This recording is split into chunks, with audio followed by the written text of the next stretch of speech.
મહુવા શહેરમાં આજે મહુવા નગરપાલિકાએ ચીફ ઓફિસરના માર્ગદર્શન હેઠળ પૂરતા પોલીસ બંદોબસ્ત સાથે ડિમોલિશન કાર્યવાહી હાથ ધરી હતી। શહેરના વિવિધ વિસ્તારોમાં રોડ અને જાહેર માર્ગો પર થયેલા દબાણો દૂર કરવામાં આવ્યા, જેના કારણે રસ્તાઓ ખુલ્લા કરવામાં આવ્યા અને વાહન વ્યવહાર તેમજ રાહદારીઓને રાહત મળી છે।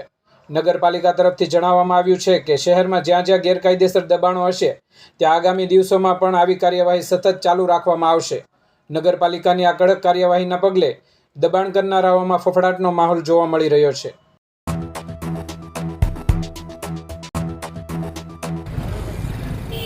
નગરપાલિકા વિસ્તારમાં જે જાહેર રસ્તાઓ છે, નગરપાલિકાની જગ્યાઓ છે, એની ઉપર જે પાકા કેબિનો અને પાકા ગેરેજો બનાવીને જે કંઈ પણ દબાણો કર્યા હતા એને અમે અગાઉ પણ નોટિસો આપી હતી।